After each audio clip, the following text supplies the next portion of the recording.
세상 사람들에게 영원한 공주라 불리던 배우 김자옥. 그런데 만약 여러분이 어느 날 이런 말을 듣게 된다면 어떨까요? 어린 딸의 앞에서 한 어머니가 제발 네 아버지가 죽어버렸으면 좋겠다고 절규했다면 말입니다. 과연 어떤 가정에서 이런 말이 나올 수 있었을까요? 우리는 늘 텔레비전 속에서 환하게 웃고 애교 섞인 목소리로 사람들을 웃게 만들던 김자옥만을 기억합니다. 하지만 그 미소 뒤에는 아무도 상상하지 못했던 깊은 상처와 눈물이 숨어 있었습니다. 아버지의 끊이지 않던 외도, 어머니의 절망적인 눈물, 그리고 누구보다 사랑했던 언니의 충격적인 죽음까지. 왜 그녀의 인생에는 이렇게 잔인한 비극이 계속 이어졌을까요? 세기의 배우라 불리던 그녀는 왜 평생 지울 수 없는 외로움을 안고 살아야 했을까요? 그리고 더 충격적인 사실은 그 다음에 찾아왔습니다. 믿었던 남편의 사업 실패로 무려 70억 원의 빚이 한순간에 그녀의 어깨 위로 떨어졌기 때문입니다. 그 거대한 빚더미 앞에서 그녀는 왜 도망치지 않았을까요? 왜 이혼 대신 남편의 손에 다시 마이크를 쥐어주었을까요? 과연 그녀는 어떻게 무너진 남편을 다시 가수로 일으켜 세웠을까요? 그리고 모든 고통을 견뎌낸 뒤 인생이 조금씩 평온해지는 듯했던 그 순간, 왜 하필 그녀에게 암이라는 잔인한 운명이 찾아왔을까요?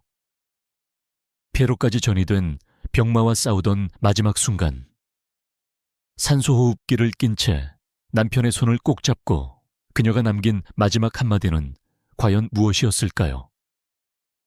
오늘 우리는 화려한 공주라는 이름 뒤에 숨겨졌던 배우 김자옥의 진짜 인생 이야기를 함께 따라가 보려 합니다. 2014년 11월 16일 아침, 늦가을 비가 조용히 서울 강남의 거리를 적시고 있었습니다. 차가운 바람이 낙엽을 굴리며 지나가던 그날, 서울의 한 병원 장례식장 앞에는 평소와 다른 긴 침묵이 흐르고 있었습니다. 대한민국 사람들이 사랑했던 배우 김자옥이 세상을 떠났다는 소식이 전해진 지 몇 시간도 지나지 않았지만 이미 장례식장 입구에는 수많은 조문객들이 길게 줄을 서 있었습니다. 검은 정장을 입은 사람들 사이로 익숙한 얼굴들이 하나둘 보이기 시작했습니다. 윤여정, 김미숙, 이연, 그리고 오랜 세월 함께 연기했던 동료 배우들과 가수들이 무거운 표정으로 조용히 발걸음을 옮기고 있었습니다. 평소 밝게 웃던 그들의 얼굴에는 믿기지 않는다는 듯한 충격과 깊은 슬픔이 동시에 서려 있었습니다. 빈소 안으로 들어서면 정중앙에는 하얀 국화꽃에 둘러싸인 영정사진이 놓여 있었습니다. 사진 속 김자옥은 우리가 기억하는 바로 그 모습이었습니다. 분홍빛 드레스를 입고 소녀처럼 환하게 웃고 있는 얼굴. 마치 지금이라도 특유의 콧소리로 아유, 거울 보는 것도 지겨워. 난 왜 이렇게 예쁜 걸까? 하고 장난스럽게 말할 것만 같았습니다. 그러나 그 밝은 미소와는 달리 장례식장의 공기는 무겁게 가라앉아 있었습니다. 63세라는 이른 나이에 세상을 떠난 그녀의 사인은 폐로 전이된 대장암이었습니다. 몇 년 전 대장암 수술을 받고 완치된 줄 알았지만 암세포는 조용히 그녀의 몸속을 떠돌다가 결국 폐까지 퍼져 그녀의 호흡을 조금씩 앗아가고 말았습니다. 그 사실을 알게 된 사람들은 믿기지 않는다는 듯 서로의 얼굴을 바라보며 속삭였습니다. 그렇게 밝던 사람이, 그렇게 강하던 사람이 정말 떠난 게 맞나? 빈소 한쪽에는 상주 완장을 찬 남자가 멍한 눈으로 영정사진을 바라보고 서 있었습니다. 바로 그녀의 남편, 가수 오승근이었습니다. 한때 무대 위에서 힘있는 목소리로 관객을 사로잡던 그는 그날만큼은 완전히 다른 사람이 되어 있었습니다. 며칠 동안 제대로 잠도 자지 못한 듯 눈은 퉁퉁 부어 있었고 수염이 덥수룩하게 자란 얼굴에는 깊은 피로가 묻어 있었습니다. 조문객들이 다가와 그의 손을 잡으며 위로의 말을 건넸습니다. 형님, 힘내셔야 합니다. 선생님, 자옥 누님 정말 좋은 분이셨습니다. 그러나 오승근은 그 말을 제대로 듣는지조차 알 수 없는 표정이었습니다. 그는 그저 고개를 끄덕이며 힘없이 말했습니다. 고맙습니다. 와주셔서 고맙습니다. 그러다 어느 순간 그는 영정사진 앞으로 천천히 걸어갔습니다. 떨리는 손으로 사진 액자를 살며시 만지며 낮게 중얼거렸습니다. 여보, 이제 안 아픈 거지? 거기서는 숨쉬기 편한 거지? 그의 목소리는 금방이라도 끊어질 것처럼 갈라져 있었습니다. 주변에 있던 사람들 중 몇몇은 그 말을 듣고 고개를 돌려 눈물을 훔쳤습니다. 불과 몇 달 전까지만 해도 김자옥은 방송에서 환하게 웃고 있었습니다. 예능 프로그램에서 공주는 외로워라며 장난스럽게 콧소리를 내고 후배들과 여행을 떠나 소녀처럼 웃던 모습이 아직도 생생했기 때문입니다. 그런데 그 밝은 웃음 뒤에서 그녀가 폐암으로 숨쉬기조차 힘든 싸움을 하고 있었다는 사실을 그때는 아무도 알지 못했습니다. 장례식장 구석에서는 몇몇 후배 배우들이 작은 목소리로 이야기를 나누고 있었습니다. 선배님, 마지막까지도 힘든 내색을 안 하셨대요. 그래요. 병원에서도 남편 걱정만 하셨다더군요. 그 말을 들은 한 배우가 깊은 한숨을 쉬며 말했습니다. 그렇게 착한 사람이 왜 그렇게 고생만 하다 갔을까? 빈수 안에는 한동안 조용한 침묵이 흘렀습니다. 사람들은 모두 같은 생각을 하고 있었습니다. 평생을 공주처럼 사랑받던 배우 김자옥. 하지만 그녀의 마지막은 왜 이렇게 고통스럽고 쓸쓸했을까? 왜 수많은 썩가는 사람들에게 웃음을 주던 그 여배우는 정작 자신의 인생에서는 그렇게 많은 눈물을 흘려야 했을까? 그 질문은 마치 장례식장 천장 위를 떠도는 안개처럼 누구의 마음에서도 쉽게 사라지지 않았습니다. 그리고 그 질문의 답을 알기 위해서는 지금으로부터 약 60여 년 전, 전쟁의 상처가 아직 남아있던 어느 작은 집으로 시간을 거슬러 올라가야 했습니다. 그곳에서 훗날 국민 공주라 불리게 될 한 소녀의 인생이 조용히 시작되고 있었기 때문입니다. 시간을 거슬러 올라가 보면 김자옥의 인생에서 가장 깊은 상처는 화려한 연예계가 아니라 어린 시절의 집안에서 시작되었습니다. 전쟁의 상흔이 아직 가시지 않았던 1950년대부터 60년대. 그녀의 집은 겉으로 보면 예술적인 분위기가 흐르는 가정이었습니다. 그녀의 아버지는 당시 문단에서 이름을 알리던 낭만파 시인이었고 문학을 사랑하는 사람들 사이에서는 재능 있는 예술가로 불렸습니다. 그는 술자리에서 시를 낭송하면 주변 사람들이 감탄을 터뜨릴 만큼 감수성이 풍부했고 세련된 말투와 자유로운 성격 때문에 많은 사람들의 호감을 샀습니다. 어린 김자옥에게도 아버지는 세상에서 가장 멋진 사람이었습니다. 어느 날 저녁 어린 자옥이 아버지 무릎에 기대 앉아 묻곤 했습니다. 아빠, 왜 시를 읽으면 마음이 따뜻해져요? 그러면 아버지는 웃으며 딸의 머리를 쓰다듬었습니다. 자옥아, 사람 마음에는 슬픔도 있고 기쁨도 있단다. 시는 그걸 다 담는 거야. 그때까지만 해도 어린 소녀에게 아버지는 세상을 가르쳐주는 멋진 이야기꾼이었습니다. 그러나 그 낭만적인 모습 뒤에는 가족을 깊이 무너뜨리는 또 다른 얼굴이 숨어 있었습니다. 아버지는 예술가라는 이유로 자유로운 삶을 핑계 삼아 집 밖을 자주 떠돌았고 여자가 끊이지 않았습니다. 밤이 깊어도 돌아오지 않는 날이 많았고 집안에는 늘 술 냄새와 긴 침묵이 함께 떠돌았습니다. 그 모든 고통을 고스란히 감당해야 했던 사람은 바로 어머니였습니다. 김자옥의 어머니는 조용하고 인내심이 강한 사람이었지만 남편의 반복되는 외도와 무책임한 생활 속에서 점점 무너져 갔습니다. 낮에는 아이들 앞에서 아무 일 없는 듯 살림을 했지만 밤이 되면 부엌 구석에서 조용히 울곤 했습니다. 어린 자옥은 그 모습을 자주 보았습니다. 어느 겨울밤이었습니다. 창밖에는 바람이 세차게 불고 있었고 집안은 유난히 조용했습니다. 아버지는 또 며칠째 집에 돌아오지 않았습니다. 어머니는 부엌에서 설거지를 하다 말고 갑자기 손을 멈췄습니다. 그리고 어린 자옥을 불렀습니다. 자옥아, 이리 와봐. 아이가 다가가자 어머니는 갑자기 딸을 꼭 끌어안았습니다. 그리고 떨리는 목소리로 말했습니다. 너의 아버지가 제발 사라졌으면 좋겠다. 나 정말 더는 못 살겠다. 그 말은 어린 자옥에게는 이해하기 힘든 말이었습니다. 세상에서 가장 사랑하는 두 사람이 서로를 이렇게 미워하고 있다는 사실이 믿기지 않았기 때문입니다. 그날 밤 자옥은 어머니 품에 안겨 아무 말도 하지 못한 채 함께 울었습니다. 그 이후로 집안 분위기는 점점 더 어두워졌습니다. 아버지는 여전히 자유로운 예술가로 살았고 어머니는 점점 말수가 줄어들었습니다. 두 사람 사이의 대화는 거의 사라졌고 식탁에서는 숟가락 소리만 들릴 뿐이었습니다. 어린 자옥은 그 사이에서 점점 더 조용한 아이가 되어갔습니다. 학교에서는 밝게 웃었지만 집에 돌아오면 방 안에 혼자 앉아 창밖을 바라보는 시간이 많아졌습니다. 그러던 어느 날 어머니의 건강이 급격히 나빠졌습니다.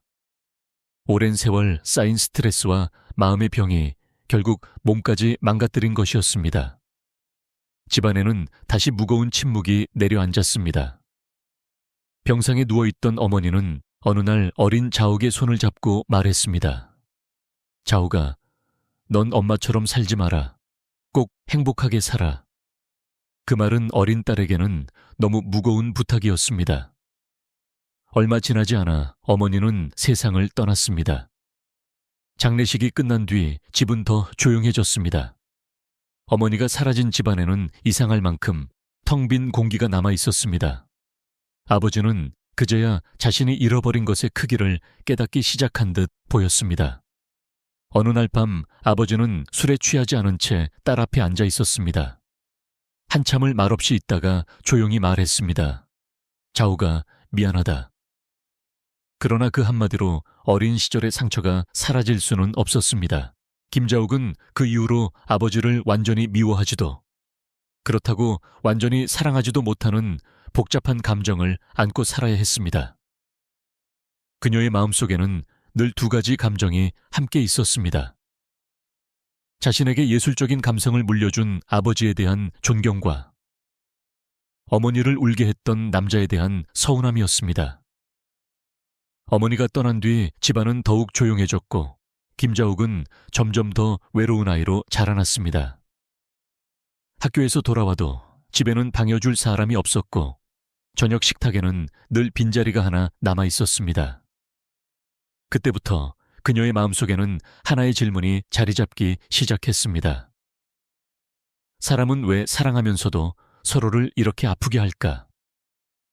그 질문은 훗날 그녀가 연기를 할 때마다 눈빛 속에 묻어나오는 깊은 슬픔의 근원이 되었습니다. 많은 사람들이 김자옥의 연기를 보며 왜 저 배우는 눈물 연기가 그렇게 진짜 같을까? 라고 말했지만 사실 그 감정의 뿌리는 이미 어린 시절 집안에서 시작되고 있었던 것입니다. 바로 그 외롭고 조용한 집안에서 훗날 대한민국이 사랑하게 될 배우 김자옥의 마음이 천천히 만들어지고 있었습니다. 어머니가 세상을 떠난 뒤 김자옥의 집은 이전보다 더 조용해졌습니다. 집 안에는 늘 책 냄새와 오래된 종이 냄새가 섞여 있었고 창문 너머로 들어오는 바람 소리만이 방 안을 채우곤 했습니다. 아버지는 여전히 시를 쓰는 사람이었지만 예전처럼 밝게 웃지 않았고 집안에는 서로 말을 아끼는 묘한 침묵이 흐르기 시작했습니다. 어린 자옥에게 그 집은 점점 숨이 막히는 공간이 되어 갔습니다. 그래서인지 그녀는 학교에 있는 시간이 더 좋았습니다. 교실에서 친구들과 웃고 떠들 때만큼은 잠시나마 집안의 슬픔을 잊을 수 있었기 때문입니다. 그러던 어느 날 학교에서 작은 연극 발표회가 열린다는 소식이 전해졌습니다. 국어 선생님이 학생들을 둘러보며 말했습니다. 이번에 학교 축제에서 연극을 할 건데 누가 한번 해볼래? 교실 안이 잠시 조용해졌습니다. 대부분의 학생들은 쑥스러운 듯 고개를 숙였지만 자옥의 마음속에서는 이상한 감정이 꿈틀거렸습니다. 평소에는 조용했던 그녀였지만 그날은 손이 저절로 올라갔습니다. 선생님, 제가 해보겠습니다. 그 순간이 훗날 그녀의 인생을 바꾸는 첫 번째 장면이 될 줄은 아무도 몰랐습니다. 연극 연습이 시작되던 날, 강당에는 낡은 무대와 먼지가 쌓인 조명이 있었습니다. 친구들이 대사를 읽으며 웃고 장난을 치는 동안 자옥은 조용히 대본을 들여다보고 있었습니다. 그리고 자신의 차례가 되었을 때 천천히 입을 열었습니다. 저는 괜찮아요. 슬퍼도 웃을 수 있으니까요. 그녀의 목소리는 또렷하면서도 묘하게 사람의 마음을 붙잡는 힘이 있었습니다. 강당에 있던 친구들이 잠시 말을 멈추고 그녀를 바라봤습니다. 연극을 지도하던 선생님도 고개를 끄덕이며 말했습니다. 자오가, 너 목소리가 참 좋구나. 마치 라디오에서 나오는 배우 같다. 그 말을 들은 순간 자옥의 가슴은 처음으로 두근거렸습니다. 무대 위에서 연기를 할 때만큼은 집안의 슬픔도 어린 시절의 상처도 잠시 잊을 수 있었기 때문입니다. 마치 다른 사람이 된 것 같은 기분이었습니다. 그날 이후 자옥은 연기에 점점 빠져들었습니다. 거울 앞에 서서 대사를 연습하기도 하고 학교가 끝난 뒤 빈 교실에서 혼자 연기를 해보기도 했습니다. 그리고 고등학교를 졸업할 무렵 그녀는 중요한 결심을 하게 됩니다. 그래, 배우가 되자. 당시 한국의 방송 환경은 지금과 전혀 달랐습니다.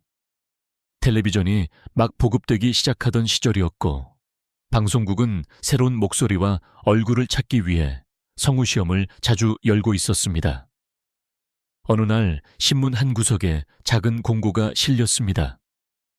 방송국 성우 공개 모집. 자옥은 그 공고를 오래 바라보았습니다. 그리고 조용히 원서를 접어 가방에 넣었습니다. 시험 당일 방송국 건물 안에는 수십 명의 지원자들이 긴장한 얼굴로 앉아 있었습니다. 자신의 차례가 다가오자 자옥의 손도 조금 떨리기 시작했습니다. 심사위원이 서류를 넘기며 말했습니다. 준비한 대사를 읽어보세요. 그녀는 천천히 숨을 들이마신 뒤 대본을 읽기 시작했습니다. 바람이 불어오면 내 마음도 어딘가로 떠나고 싶어집니다. 그 순간 스튜디오 안의 분위기가 조용해졌습니다. 심사위원 중 한 명이 안경을 고쳤으며 속삭였습니다. 저 학생 목소리, 감정이 살아있네. 그렇게 김자옥은 방송국 성우로 첫 발을 내딛게 됩니다. 성우로 시작했지만 그녀의 맑고 또렷한 목소리와 큰 눈망울은 곧 드라마 제작진의 눈에 띄었습니다.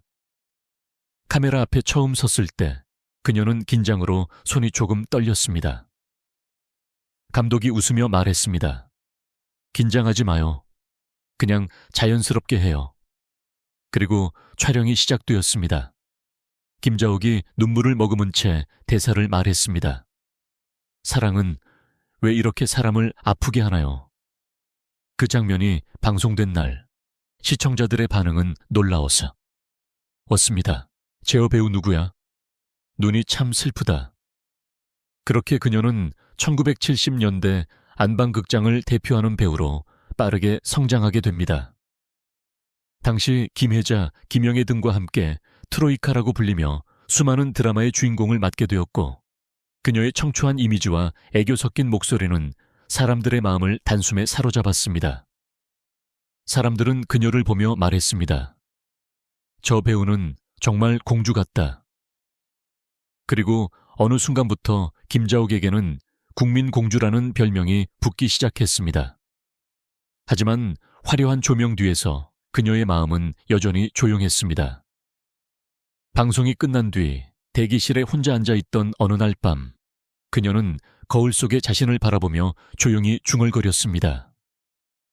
자오가, 넌 왜 이렇게 웃고 있는 걸까?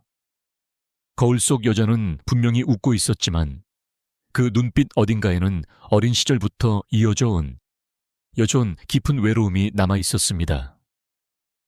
사람들은 그녀의 애교와 웃음을 사랑했지만 그 미소 뒤에 숨어있는 고독을 아는 사람은 거의 없었습니다. 그렇게 김자옥의 인생은 겉으로는 화려한 별처럼 빛나기 시작했지만 그 빛 뒤에는 여전히 어린 시절의 그림자가 조용히 따라다니고 있었습니다. 1970년대 초 텔레비전 화면 속에서 김자옥은 누구보다 밝고 사랑스러운 배우였습니다. 그녀가 눈을 반짝이며 웃으면 안방의 시청자들도 함께 미소를 지었고 그녀가 눈물을 흘리면 전국의 어머니들이 행주치마로 눈가를 훔쳤습니다. 그러나 그 시절 김자옥의 삶에는 카메라가 비추지 못하는 또 하나의 시간이 존재했습니다.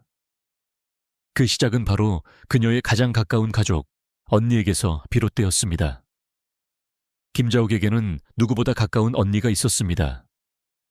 어린 시절부터 두 사람은 서로에게 가장 든든한 친구 같은 존재였습니다.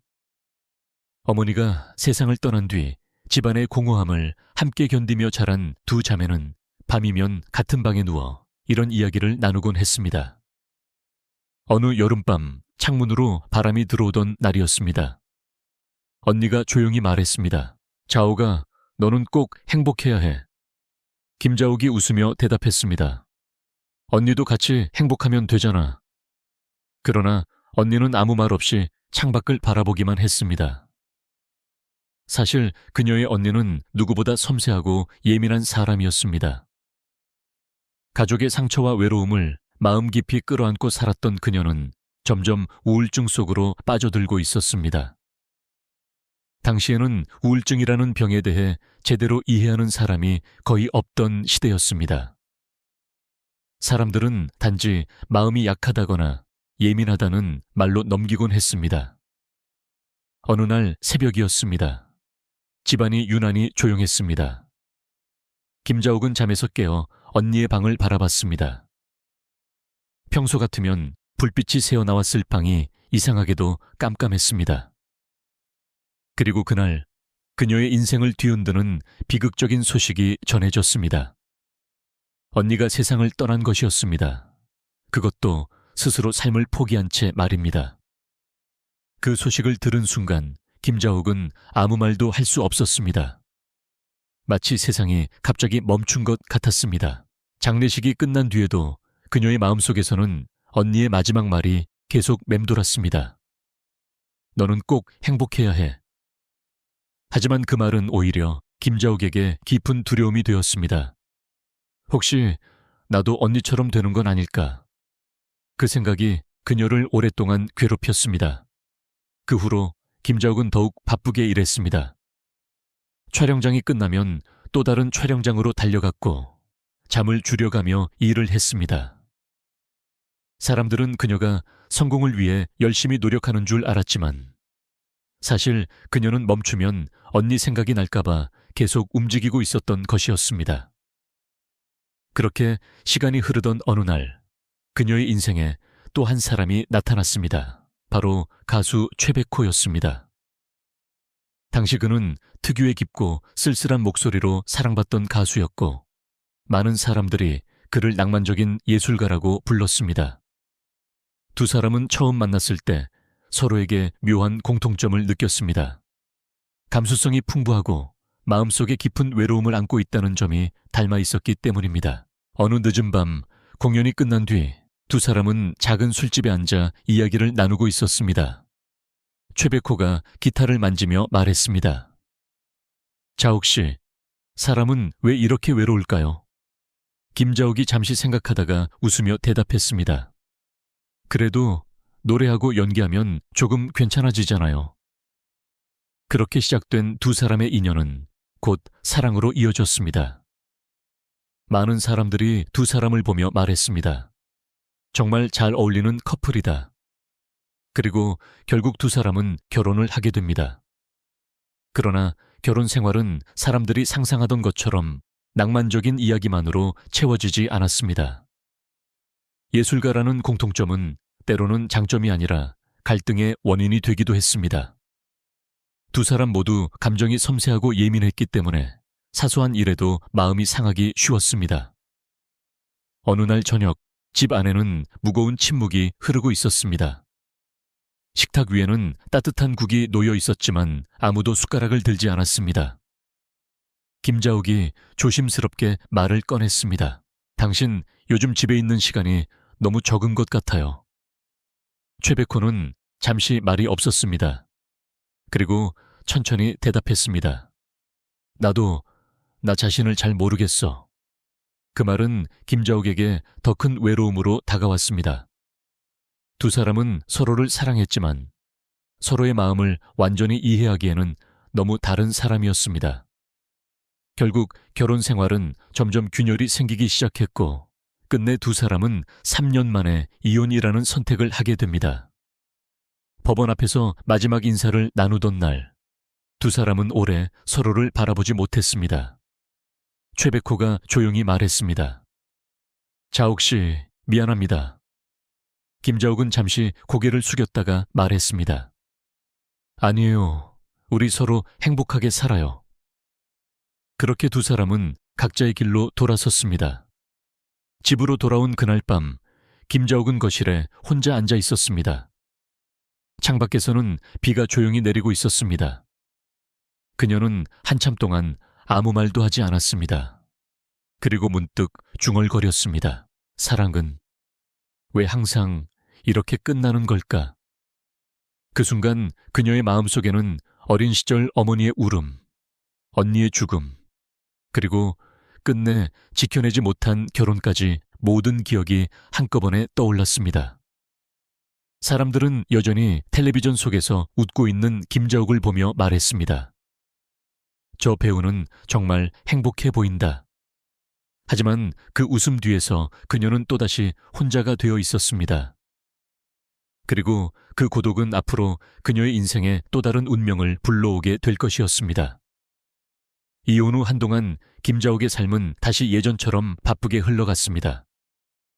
드라마 촬영과 방송 스케줄이 이어졌고 카메라 앞에서는 여전히 밝은 미소를 지어야 했습니다.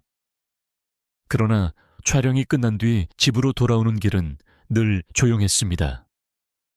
텅 빈 집에 들어와 불을 켜면 거실에는 아무도 없었고 식탁 위에는 혼자 먹어야 하는 저녁만이 남아 있었습니다. 어느 겨울밤 촬영을 마치고 돌아온 김자옥은 코트를 벗어 소파에 던지며 한숨을 쉬었습니다. 오늘도 또 하루가 끝났네. 그 말은 누구에게 하는 말도 아니었습니다. 그저 스스로에게 하는 혼잣말이었습니다. 그런 시간이 몇 년쯤 흐른 어느 날, 그녀의 인생에 또 한 사람이 나타나게 됩니다. 바로 가수 오승근이었습니다. 당시 오승근은 이미 가요계에서 이름을 알리고 있던 가수였습니다. 1970년대 초반, 있을 때 잘해 같은 노래로 대중의 사랑을 받으며 무대에서 카리스마 있는 목소리를 들려주던 인물이었죠. 하지만 그의 삶도 결코 평탄하지만은 않았습니다. 그는 한 번에 결혼 실패를 겪은 뒤 어린 딸을 홀로 키우고 있는 아버지였습니다. 두 사람이 처음 만난 것은 방송국 녹화장에서였습니다. 어느 날 음악 프로그램 녹화가 끝난 뒤 대기실 복도에서 두 사람은 우연히 마주쳤습니다. 오승근이 먼저 고개를 숙이며 인사를 했습니다. 김자옥 씨, 안녕하세요. 드라마 잘 보고 있습니다. 김자옥도 미소를 지으며 대답했습니다. 아, 오승근 씨, 노래 정말 좋아요. 그 짧은 인사가 두 사람의 인연의 시작이었습니다. 이후 방송국에서 몇 번 더 마주치면서 자연스럽게 이야기를 나누게 되었고 서로의 사정을 조금씩 알게 되었습니다. 어느 날 늦은 밤 녹화를 마친 뒤 두 사람은 방송국 근처의 작은 식당에 앉아 있었습니다. 따뜻한 국밥에서 김이 올라오고 있었고 식당 안에는 잔잔한 트로트 음악이 흐르고 있었습니다. 오승근이 조심스럽게 말했습니다. 자옥 씨, 사실 저는 딸이 하나 있습니다. 김자옥은 잠시 놀란 표정을 지었지만 곧 부드럽게 웃었습니다. 그래요? 몇 살이에요? 아직 초등학생입니다. 엄마 없이 키우다 보니 늘 미안합니다. 그 말을 들은 김자옥의 눈빛이 잠시 흔들렸습니다. 어린 시절 어머니를 잃은 자신의 기억이 떠올랐기 때문이었습니다. 그녀는 조용히 말했습니다. 아이 혼자 얼마나 외롭겠어요. 오승근은 그 말을 듣고 한동안 아무 말도 하지 못했습니다.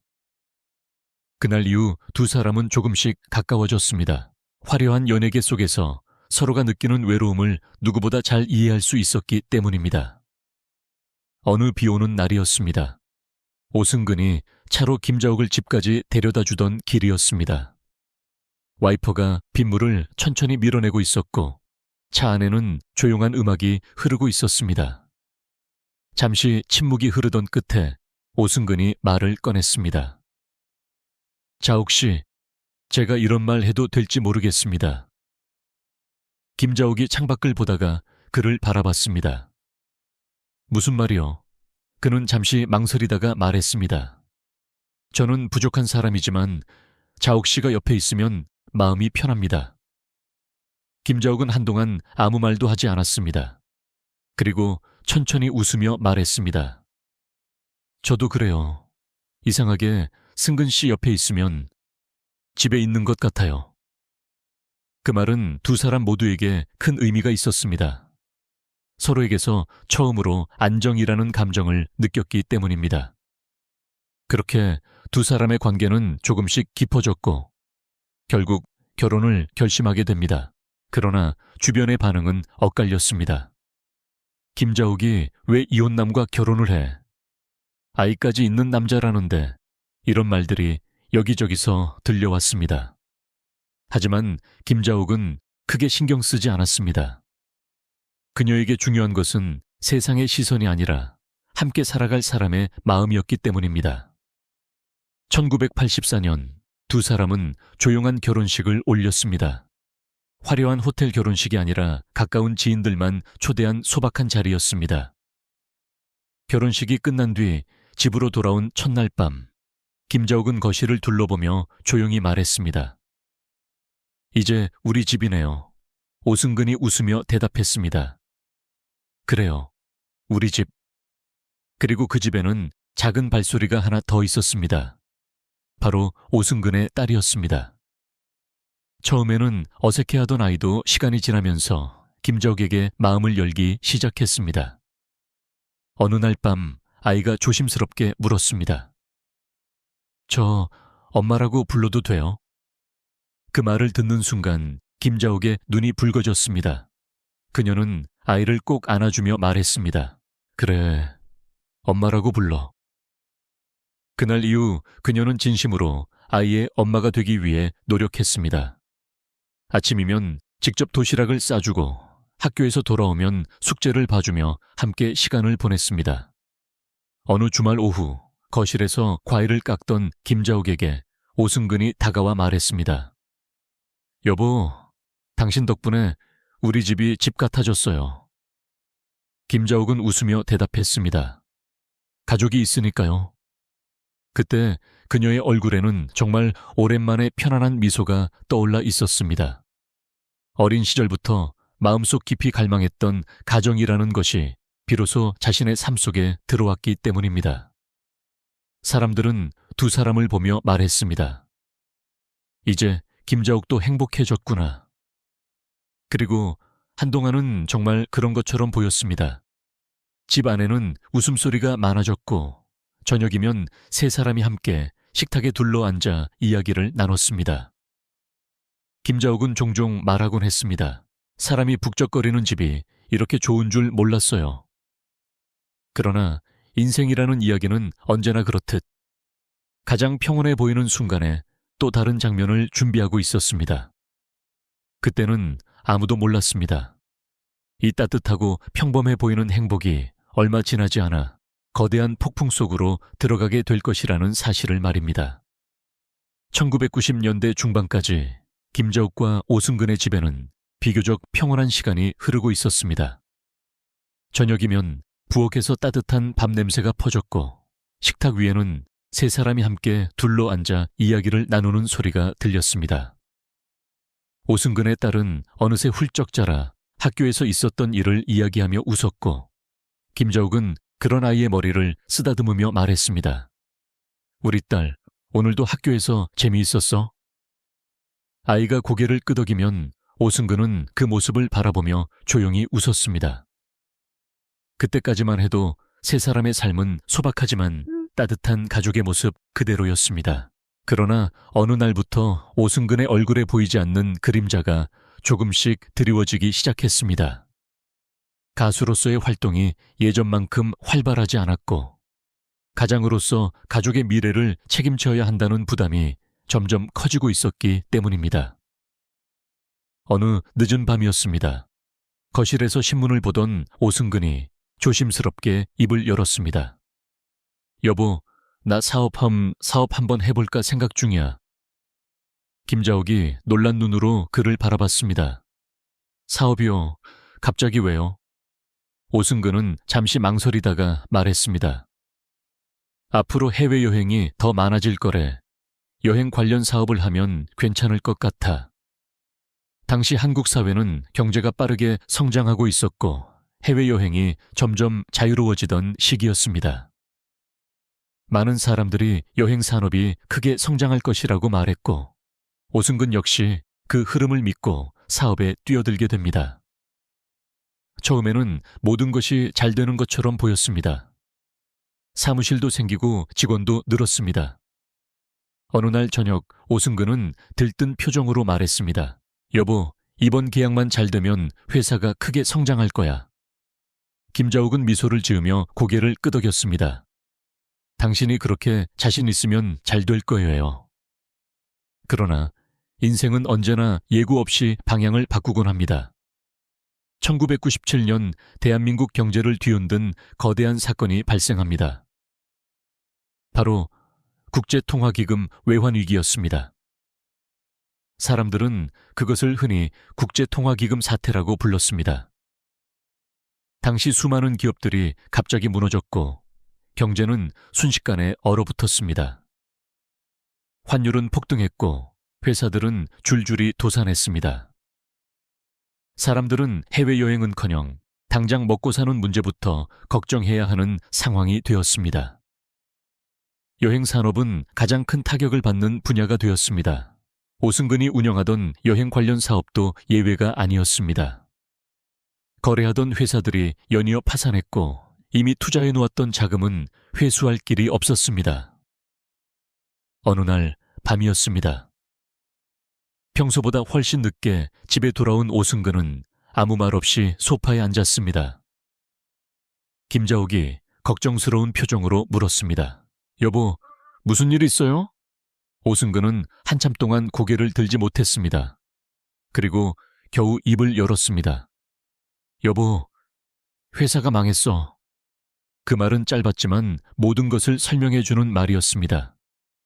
사업 확장을 위해 끌어다 쓴 대출과 보증이 한꺼번에 빚으로 남았습니다. 그 금액은 무려 70억 원이었습니다. 며칠 뒤 집 초인종이 거칠게 울렸습니다. 문을 열자 법원 집행관들이 서 있었습니다. 그들은 집 안으로 들어와 가구와 가전제품마다 빨간 압류 딱지를 붙이기 시작했습니다. 김자옥이 아끼던 화장대에도 거실의 텔레비전에도 아이가 치던 피아노에도 붉은 종이가 붙었습니다. 마치 집안 곳곳에 상처가 난 것처럼 보였습니다. 김자옥은 거실 한가운데 서서 그 장면을 멍하니 바라보고 있었습니다. 오승근은 고개를 숙인 채 아무 말도 하지 못했습니다. 집행관들이 돌아간 뒤 집 안에는 깊은 침묵이 흐르고 있었습니다. 오승근이 떨리는 목소리로 말했습니다. 여보, 미안해. 내가 다 망쳤어. 김자옥은 잠시 남편을 바라보다가 천천히 그의 옆에 앉았습니다. 그리고 조용히 말했습니다. 사람이 죽은 것도 아닌데 왜 그래요? 오승근이 놀란 눈으로 아내를 바라봤습니다. 김자옥은 단호하게 말을 이어갔습니다. 빚은 갚으면 돼요. 우리가 같이 갚으면 되잖아요. 그날 이후 김자옥의 삶은 완전히 달라졌습니다. 그녀는 드라마, 예능, 광고, 행사까지 가리지 않고 일을 맡기 시작했습니다. 하루에 몇 개씩 스케줄을 뛰는 날도 많았습니다. 방송국 카메라 앞에서는 여전히 웃으며 말했습니다. 공주는 외로워. 그러나 녹화가 끝난 뒤 대기실 화장실에 들어가면 참았던 눈물이 쏟아지곤 했습니다. 어느 늦은 밤 술에 취해 거실에 앉아있던 오승근을 바라보던 김자욱은 서랍을 열어 오래된 물건 하나를 꺼냈습니다. 그것은 오승근이 가수 시절 사용하던 마이크였습니다. 다음 날 아침 식탁 위에 그 마이크가 놓여 있었습니다. 오승근이 의아한 표정으로 물었습니다. 이게 뭐야? 김자욱은 조용히 말했습니다. 당신 다시 노래해요. 오승근은 고개를 저었습니다. 지금 상황에 무슨 노래야? 그러나 김자욱은 단호하게 말했습니다. 당신 목소리는 아직 살아있어요. 당신은 가수잖아요. 그 말은 단순한 위로가 아니라 가족을 살리기 위한 결심이었습니다. 그날 이후 김자욱은 자신의 인맥을 총동원해 남편의 재기를 돕기 시작했습니다. 방송국 PD들에게 전화를 걸고 작곡가들을 찾아다니며 말했습니다. 우리 남편 노래 한 번만 들어봐 주세요. 그렇게 만들어진 노래가 있을 때 잘해였습니다. 그 노래는 대중의 마음을 사로잡았고 오승근은 다시 무대에 서기 시작했습니다. 행사 섭외가 늘어나면서 빚도 조금씩 갚아나갈 수 있었습니다. 어느 날 집에 붙어있던 압류 딱지가 하나씩 떨어지기 시작했습니다. 그날 밤 두 사람은 거실에서 서로를 끌어안고 울었습니다. 지옥 같았던 시간이 조금씩 끝나고 있었기 때문입니다. 하지만 그 누구도 알지 못했습니다. 그 모든 고통을 견디는 동안 김자욱의 몸속에서는 또 다른 비극이 조용히 시작되고 있었다는 사실을 말입니다. 모든 폭풍 같은 시간이 지나간 뒤 김자욱의 삶에는 잠시 평온한 계절이 찾아온 것처럼 보였습니다.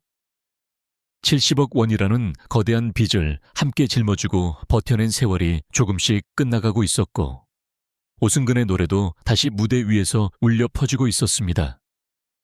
어느 날 저녁 공연을 마치고 돌아온 오승근이 현관문을 열자 김자욱이 부엌에서 고개를 내밀며 웃었습니다. 여보, 오늘도 공연 잘했어요? 오승근이 코트를 벗으며 웃었습니다. 오늘 관객들이 같이 노래를 불러줬어. 김자욱은 장난스럽게 말했습니다. 그러니까 내가 말했잖아요. 당신 노래 아직도 좋아하는 사람 많다고. 그날 밤 두 사람은 오랜만에 평온한 얼굴로 식탁에 마주 앉아 있었습니다. 하지만 그 평온한 시간은 생각보다 오래 이어지지 않았습니다. 어느 날부터 김자욱의 몸에 이상한 신호가 나타나기 시작했습니다. 처음에는 단순한 복통이라고 생각했습니다. 촬영과 방송을 계속 이어가며 바쁜 생활을 하다 보니 피로 때문이라고 여겼던 것입니다. 그러나 시간이 지나도 통증은 사라지지 않았습니다. 어느 날 오승근이 걱정스러운 얼굴로 말했습니다. 여보, 병원 한번 가봅시다. 김자욱은 웃으며 손을 저었습니다. 괜찮아요. 조금 쉬면 나을 거예요. 하지만 결국 병원을 찾게 되었고 검사 결과는 예상보다 훨씬 무거운 것이었습니다. 의사는 조심스럽게 말했습니다. 대장암입니다. 그 순간 진료실 안은 완전히 조용해졌습니다. 오승근이 놀란 눈으로 의사를 바라보며 말했습니다. 선생님, 치료하면 괜찮아지는 거죠? 의사는 잠시 말을 고르며 대답했습니다. 수술을 해야 합니다. 김자욱은 잠시 눈을 감았다가 다시 떴습니다. 그리고 오히려 남편의 손을 잡으며 말했습니다. 여보, 너무 걱정하지 마요. 수술하면 괜찮을 거예요. 그렇게 그녀는 수술을 받게 되었고 힘든 항암 치료도 이어졌습니다. 머리카락이 빠지고 몸이 약해졌지만 김자욱은 쉽게 포기하지 않았습니다. 어느 날 병실 창가에 앉아있던 그녀는 웃으며 말했습니다. 여보, 나 아직 연기 더 해야 해요. 오승근은 웃으려고 했지만 눈가가 붉어졌습니다. 그렇게 힘든 치료를 버텨내던 중 한때 상태가 좋아지는 듯 보였습니다. 가족과 주변 사람들은 그녀가 병을 이겨내고 있다고 생각했습니다. 그러나 운명은 다시 한번 잔인한 소식을 준비하고 있었습니다. 암세포가 폐로 전이된 것이었습니다. 병원 복도에서 그 말을 들은 오승근은 한동안 아무 말도 할 수 없었습니다. 병실로 돌아왔을 때 김자옥은 이미 그 사실을 알고 있는 듯 조용히 창밖을 바라보고 있었습니다. 그녀는 남편을 보며 부드럽게 웃었습니다. 여보, 그렇게 슬픈 얼굴 하지 마요. 오승근은 말했습니다. 당신 괜찮아질 거야. 우리 아직 같이 할 일이 많잖아. 김자옥은 잠시 침묵하다가 말했습니다. 나도 그렇게 생각하고 싶어요. 시간이 흐르면서 김자옥의 상태는 점점 나빠졌습니다. 숨쉬는 것조차 힘들어졌고 결국 병원 중환자실로 옮겨지게 됩니다.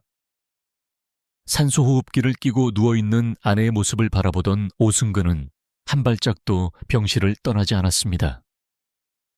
어느 날 밤이었습니다. 병실 안에는 기계 소리만 조용히 울리고 있었습니다. 김자옥이 힘겹게 눈을 떴습니다. 그리고 남편의 손을 찾았습니다. 오승근이 급히 손을 잡았습니다. 여보, 나 여기 있어. 김자옥은 아주 작은 목소리로 말했습니다. 여보, 미안해요. 오승근이 고개를 저었습니다. 왜 미안해? 김자옥은 숨을 고르며 말했습니다. 나 먼저 가서 미안해요. 오승근의 눈에서는 눈물이 조용히 흘러내렸습니다. 김자옥은 잠시 숨을 고르다가 다시 말을 이었습니다. 여보, 노래 계속해요. 오승근이 눈물을 닦으며 말했습니다. 그래, 당신 말 들을게. 김자옥은 희미하게 웃었습니다. 그리고 마지막으로 말했습니다. 그리고 나 사랑해 주어서 고마워요. 그 말은 그녀가 남긴 마지막 인사였습니다. 2014년 11월 16일 아침, 김자옥은 조용히 눈을 감았습니다. 평생 수많은 사람들에게 웃음을 주었던 배우의 인생이 그렇게 끝났습니다.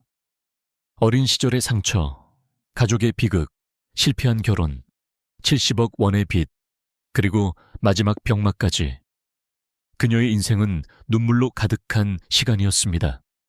그러나 그 모든 순간 속에서도 김자옥은 끝까지 사랑을 선택했습니다.